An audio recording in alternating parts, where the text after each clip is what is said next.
வணக்கம், ஆகாஷ்வாணி.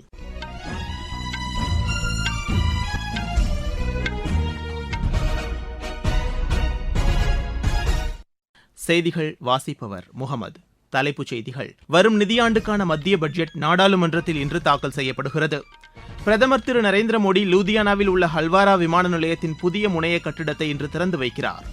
கோவா மாநில பிஜேபி அரசு கடந்த 5 ஆண்டுகளில் ஏராளமான வளர்ச்சித் திட்டங்களை அமல்படுத்தியுள்ளதாக பிஜேபி தேசிய தலைவர் திரு நிதின் நபீன் தெரிவித்துள்ளார். மேற்கு ஆசியாவில் சர்வதேச சட்டங்கள் மற்றும் ஐநா சபை தீர்மானங்களின்படி நீடித்த அமைதியை ஏற்படுத்த வேண்டும் என்று இந்திய அரபு வெளியுறவுத்துறை அமைச்சர்கள் கூட்டம் வலியுறுத்தியுள்ளது. 19 வயதுக்குட்பட்டோருக்கான உலகக்கோப்பை கிரிக்கெட் போட்டியில் இந்தியா இன்று பாகிஸ்தானை எதிர்கொள்கிறது. இனி விரிவான செய்திகள். மத்திய பட்ஜெட்டை நிதியமைச்சர் திருமதி நிர்மலா சீதாராமன் மக்களவையில் இன்று தாக்கல் செய்கிறார். பிரதமர் திரு நரேந்திர மோடி தலைமையிலான அரசில் தொடர்ந்து 9வது முறையாக மத்திய பட்ஜெட்டை திருமதி நிர்மலா சீதாராமன் தாக்கல் செய்கிறார். மக்களவையில் தாக்கல் செய்யப்பட்ட பிறகு பட்ஜெட் நகல் மாநிலங்களவையில் தாக்கல் செய்யப்படும். பட்ஜெட் தயாரிப்புக்கு முன்னதாக நிதியமைச்சர் திருமதி நிர்மலா சீதாராமன் பொருளாதார நிபுணர்கள், தொழிற்சங்க பிரதிநிதிகள், கல்வி மற்றும் சுகாதாரத்துறையைச் சேர்ந்தவர்கள், சிறு குறு நடுத்தர தொழில்துறையினர் உள்ளிட்ட பல்வேறு தரப்பினருடன் விரிவான ஆலோசனை நடத்தினார். அதேபோல வேளாண் துறை அமைச்சர் திரு சிவராஜ் சிங் சௌஹானுடன் வேளாண் மற்றும் ஊரக வளர்ச்சி குறித்து பல்வேறு ஆலோசனை மேற்கொண்டு அதன் அடிப்படையில் மத்திய பட்ஜெட்டை தயாரித்துள்ளார். இந்த பட்ஜெட்டில் அரசின் வருவாய் செலவின திட்டங்கள், நாட்டின் பொருளாதார வளர்ச்சி, வேலைவாய்ப்பு உருவாக்கம் மற்றும் நீடித்த நிதி மேலாண்மை குறித்த முக்கிய அறிவிப்புகள் வெளியாகும் என்று எதிர்பார்க்கப்படுகிறது.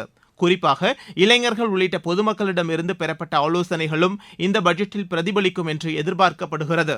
நாடாளுமன்றத்தில் பட்ஜெட் தாக்கல் நிறைவடைந்தவுடன் பட்ஜெட் ஆவணங்கள் யூனியன் பட்ஜெட் என்ற மொபைல் செயலி மற்றும் இணையதளத்தில் பதிவேற்றம் செய்யப்பட உள்ளது. பிரதமர் திரு நரேந்திர மோடி இன்று பஞ்சாப் மாநிலம் ஜலந்தர் செல்கிறார். ஜலந்தர் மாவட்டத்தில் தேரா சச்கந்த் பலான் பகுதிக்கு செல்லும் பிரதமர் அங்கு குரு ரவிதாசுக்கு மரியாதை செலுத்துவதுடன் அவரது 649வது பிறந்தநாள் விழாவிலும் பங்கேற்று பேசுகிறார். பின்னர் ஆதம்பூர் விமான நிலையத்திற்கு சமூக சீர்திருத்தவாதி சாந்த் குரு ரவிதாஸ் விமான நிலையம் என்று பெயர் சூட்டும் நிகழ்ச்சியில் கலந்து கொள்கிறார். சமத்துவம், கருணை மற்றும் மனித மாண்பு ஆகிய போதனைகளால் மக்களுக்கு உத்வேகம் அளித்து வரும் குரு ரவிதாஸ் அவர்களுக்கு மதிப்பளிக்கும் வகையில் இந்த பெயர் மாற்றம் செய்யப்பட்டுள்ளதாக பிரதமர் அலுவலகம் தெரிவித்துள்ளது. இதனைத் தொடர்ந்து லூதியானாவில் உள்ள ஹல்வாரா விமான நிலையத்தின் புதிய முனைய கட்டிடத்தை காணொலி வாயிலாக பிரதமர் திறந்து வைக்கிறார். லூதியானா மற்றும் அதனை சுற்றியுள்ள தொழில் மற்றும் வேளாண் பணிகளுக்கு இது ஒரு புதிய நுழைவு வாயிலாக அமையும் என்று எமது செய்தியாளர் தெரிவிக்கிறார். ஹல்வாராவில் ஏற்கனவே இருந்த விமான நிலையத்தின் ஓடுதளம் சிறியதாக இருந்த நிலையில் தற்போது போயிங் ரக பெரிய விமானங்களும் வந்து செல்லும் வகையில் மிக நீளமான ஓடுதளம் அமைக்கப்பட்டுள்ளது. கோவா மாநில பிஜேபி அரசு கடந்த 5 ஆண்டுகளில் ஏராளமான வளர்ச்சி திட்டங்களை அமல்படுத்தியுள்ளதாக பிஜேபி தேசிய தலைவர் திரு நிதின் நபீன் தெரிவித்துள்ளார். கோவாவில் அடுத்த ஆண்டு சட்டமன்ற தேர்தல் நடைபெறவுள்ள நிலையில் அம்மாநில தலைநகர் பனாஜியில் நேற்று நடைபெற்ற பொதுக்கூட்டத்தில் பேசிய அவர் தேர்தல் பணிகளை பிஜேபி முழுவீச்சில் தொடங்கியுள்ளதாக கூறினார். ஒவ்வொரு வாக்குச்சாவடியிலும் குறைந்தபட்சம் 50% வாக்குகளை பெறுவதை இலக்காக கொண்டு தொண்டர்கள் பணியாற்ற வேண்டும் என்று அவர் கேட்டுக் கொண்டார். மத்தியிலும் மாநிலத்திலும் இரட்டை எஞ்சின் அரசு இருப்பதால் மாநிலம் வளர்ச்சி பாதையை நோக்கி செல்வதாக அவர் தெரிவித்தார். 2014ஆம் ஆண்டு 1,12,000 ரூபாயாக இருந்த கோவா மாநிலத்தின் தனிநபர் வருமானம் கடந்த நிதியாண்டில் 3 லட்சம் ரூபாயாக உயர்ந்துள்ளது என்று அவர் கூறினார். இது பொருளாதார வளர்ச்சி, மாநிலத்தின் உட்கட்டமைப்பு வசதிகளில் ஏற்பட்டுள்ள முன்னேற்றத்தை பிரதிபலிப்பதாக திரு நிதின் நபீன் தெரிவித்தார். திரிபுரா மாநிலம் கல்வி, கலாச்சாரம், விளையாட்டு, தொழில் மற்றும் வர்த்தகம் ஆகிய அனைத்து துறைகளிலும் வேகமாக முன்னேறி வருவதாகவும் வளர்ச்சியில் நாட்டின் ஒரு முக்கிய இடத்தை பிடித்துள்ளதாகவும் மாநில முதலமைச்சர் திரு மாணிக் சஹா தெரிவித்துள்ளார். தெற்கு திரிபுரா மாவட்டத்தின் பெலோனியில் நேற்று நடைபெற்ற நிகழ்ச்சியில் மாநிலத்தின் பல்வேறு பகுதிகளில் பல கோடி ரூபாய் மதிப்பிலான வளர்ச்சித் திட்டங்களை அவர் காணொலி வாயிலாக தொடங்கி வைத்தார். பின்னர் உரையாற்றிய அவர் மாநிலத்தின் ஒவ்வொரு வளர்ச்சித் திட்டத்தின் பயன்களும் விளிம்பு நிலை மக்களை சென்றடைவதை உறுதி செய்ய தங்கள் அரசு தொடர்ந்து பணியாற்றி வருவதாக குறிப்பிட்டார். நீங்கள் கேட்டுக்கொண்டிருப்பது ஆகாஷ்வாணியின் செய்தி அறிக்கை.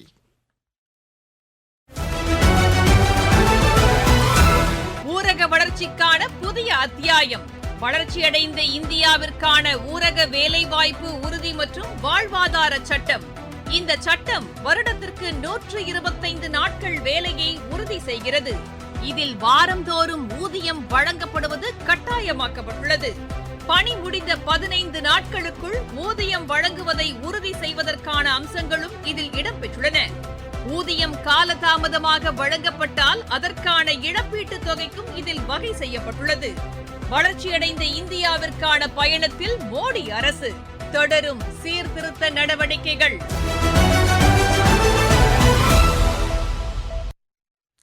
மேற்கு ஆசியாவில் சர்வதேச சட்டங்கள் மற்றும் ஐநா சபை தீர்மானங்களின்படி நீடித்த அமைதியை ஏற்படுத்த வேண்டும் என்று இந்திய அரபு வெளியுறவுத்துறை அமைச்சர்கள் கூட்டம் வலியுறுத்தியுள்ளது.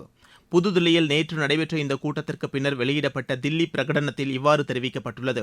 1967ஆம் ஆண்டு எல்லைகளின் அடிப்படையில் இஸ்ரேலுடன் இணைந்து அமைதியாக வாழக்கூடிய இறையாண்மை கொண்ட சுதந்திரமான பாலஸ்தீன நாடு அமைய வேண்டும் என்று அதில் தெரிவிக்கப்பட்டுள்ளது. லெபனான் நாட்டின் எல்லையை மதிக்க வேண்டும் என்றும் அந்நாட்டின் முழு அதிகாரமும் தேசிய படையின் கட்டுப்பாட்டில் மட்டுமே இருக்க வேண்டும் என்றும் தில்லி பிரகடனத்தில் தெரிவிக்கப்பட்டுள்ளது. பிஆர்எஸ் தலைவரும் தெலங்கானா மாநில முன்னாள் முதலமைச்சருமான திரு கே சந்திரசேகர் ராவ் தொலைபேசி ஒட்டுக்கேட்பு வழக்கில் மாநில காவல்துறை தனக்கு வழங்கப்பட்ட நோட்டீஸ்கள் சட்ட நடைமுறைகளை மீறுவதாக குற்றம் சாட்டியுள்ளார். இதுகுறித்து அவர் வெளியிட்டுள்ள சமூக வலைதள பதிவில் காவல்துறையினர் உச்சநீதிமன்ற வழிகாட்டுதல்களையும் அரசியலமைப்பு சட்ட விதிகளையும் புறக்கணித்துள்ளதாக தெரிவித்துள்ளார். சிறப்பு விசாரணை குழு மற்றும் காவல்துறை நடவடிக்கைகளை கடுமையாக விமர்சித்த போதிலும் முன்னாள் முதலமைச்சர் மற்றும் எதிர்க்கட்சித் தலைவர் என்ற முறையில் தனது பொறுப்பினை உணர்ந்து விசாரணைக்கு ஒத்துழைக்கப் போவதாக திரு கே சந்திரசேகர் ராவ் கூறியுள்ளார். இதன்படி ஹைதராபாத்தில் உள்ள நந்திநகர் இல்லத்தில் இன்று மதியம் அதிகாரிகள் விசாரணை நடத்துவதற்கு அவர் அனுமதி வழங்கியுள்ளார். இந்திய கடலோர காவல்படை இன்று தனது 50வது நிறுவன நாளை கொண்டாடுகிறது. நாட்டிற்காக கடந்த 50 ஆண்டுகளுக்கும் மேலாக அர்ப்பணிப்புடன் கூடிய தன்னலமற்ற சேவையாற்றி வருவதை குறிக்கும் வகையில் இந்த நாள் கொண்டாடப்படுகிறது. 1977ஆம் ஆண்டு பிப்ரவரி 1ஆம் தேதி 7 சிறிய கப்பல்களுடன் தொடங்கப்பட்ட இந்திய கடலோர காவல்படை இன்று 155 கப்பல்கள் மற்றும் 80 விமானங்களை கொண்ட ஒரு பிரம்மாண்டமான கடல்சார் சக்தியாக பரிணமித்துள்ளது. வரும் 2030ஆம் ஆண்டிற்குள் 200 கப்பல்கள் மற்றும் 100 விமானங்கள் என்ற இலக்கை எட்ட இப்படை தயாராகி வருகிறது. அமெரிக்காவில் ஜனநாயக கட்சியால் நிர்வகிக்கப்படும் மாகாணங்களில் குடியேற்ற கொள்கைகளை எதிர்த்து நடைபெறும் போராட்டங்களை மாகாண அரசுகள் கட்டுப்படுத்த வேண்டும் என்று அமெரிக்க அதிபர் திரு டொனால்டு டிரம்ப் தெரிவித்துள்ளார். கலவரங்களில் உள்ளூர் அதிகாரிகள் முறையாக கேட்டுக்கொண்டால் ஒழிய மத்திய பாதுகாப்பு படையினர் தலையிட மாட்டார்கள் என்றும் அவர் கூறியுள்ளார். இதுகுறித்து தனது சமூக வலைதள பக்கத்தில் பதிவிட்டுள்ள திரு டிரம்ப், அமெரிக்க அரசுக்கு சொந்தமான கட்டிடங்கள் மற்றும் சொத்துக்கள் தாக்கப்பட்டால் அதனை தற்காத்துக் கொள்ள எல்லை பாதுகாப்பு படையினருக்கு முழு அதிகாரம் வழங்கப்பட்டுள்ளதாக அவர் தெரிவித்துள்ளார். மினியாபோலிஸ் பகுதியில் குடியேற்ற அமலாக்க நடவடிக்கைகளின் போது ஏற்பட்ட துப்பாக்கி சூடு சம்பவங்களை தொடர்ந்து நாடு தழுவிய அளவில் விவாதங்கள் எழுந்துள்ள சூழலில் இந்த அறிவிப்பை டிரம்ப் வெளியிட்டுள்ளார். 19 வயதுக்குட்பட்டோருக்கான உலகக்கோப்பை கிரிக்கெட் போட்டியில் இந்தியா இன்று பாகிஸ்தானை எதிர்கொள்கிறது. புலவாயோவில் நடைபெறவுள்ள இப்போட்டி இந்திய நேரப்படி இன்று பிற்பகல் 1 மணிக்கு தொடங்குகிறது. தாய்லாந்து மாஸ்டர்ஸ் பேட்மிண்டன் போட்டியின் மகளிர் ஒற்றையர் பிரிவு இறுதி ஆட்டத்தில் இந்தியாவின் தேவிகா சிங் இன்று மலேசியாவின் கோ ஜின் வேயை எதிர்கொள்கிறார். பிரீமியர் லீக் மகளிர் கிரிக்கெட் போட்டியில் தில்லி அணி இன்று உத்தரப்பிரதேச அணியை எதிர்கொள்கிறது. வதோதராவில் நடைபெறவுள்ள இந்த போட்டி இன்றிரவு மணி 7:30க்கு தொடங்குகிறது. நியூசிலாந்துக்கு எதிரான 5வது மற்றும் இறுதி டுவெண்டி கிரிக்கெட் போட்டியில் இந்தியா 46 ரன் வித்தியாசத்தில் வெற்றி பெற்றது. திருவனந்தபுரத்தில் நேற்று நடைபெற்ற இப்போட்டியில் முதலில் விளையாடிய இந்தியா நிர்ணயிக்கப்பட்ட 20 ஓவரில் 5 விக்கெட் இழப்பிற்கு 271 ரன் எடுத்தது. இஷான் கிஷன் 43 பந்துகளில் 103 ரன்னும், சூரியகுமார் யாதவ் 30 பந்துகளில் 63 ரன்னும் எடுத்தனர். 272 ரன் எடுத்தால் வெற்றி என்ற இலக்குடன் பின்னர் விளையாடிய நியூசிலாந்து அணி 19.4 ஓவரில் 225 ரன்னுக்கு ஆட்டமிழந்தது. அஸ்தீப் சிங் அபாரமாக பந்து வீசி 5 விக்கெட்டுகளை வீழ்த்தினார். அக்ஷர் பட்டேல் 3 விக்கெட்டுகளையும், வருண் சக்கரவர்த்தி, ரிங்கு சிங் ஆகியோர் தலா 1 விக்கெட்டையும் வீழ்த்தினர். மீண்டும் தலைப்புச் செய்திகள். வரும் நிதியாண்டுக்கான மத்திய பட்ஜெட் நாடாளுமன்றத்தில் இன்று தாக்கல் செய்யப்படுகிறது. பிரதமர் திரு நரேந்திர மோடி லூதியானாவில் உள்ள ஹல்வாரா விமான நிலையத்தின் புதிய முனைய கட்டிடத்தை இன்று திறந்து வைக்கிறார். கோவா மாநில பிஜேபி அரசு கடந்த 5 ஆண்டுகளில் ஏராளமான வளர்ச்சி திட்டங்களை அமல்படுத்தியுள்ளதாக பிஜேபி தேசிய தலைவர் திரு நிதின் நபீன் தெரிவித்துள்ளார். மேற்கு ஆசியாவில் சர்வதேச சட்டங்கள் மற்றும் ஐநா சபை தீர்மானங்களின்படி நீடித்த அமைதியை ஏற்படுத்த வேண்டும் என்று இந்திய அரபு வெளியுறவுத்துறை அமைச்சர்கள் கூட்டம் வலியுறுத்தியுள்ளது. 19 வயதுக்குட்பட்டோருக்கான உலகக்கோப்பை கிரிக்கெட் போட்டியில் இந்தியா இன்று பாகிஸ்தானை எதிர்கொள்கிறது. இத்துடன் இந்த செய்தி அறிக்கை நிறைவடைகிறது.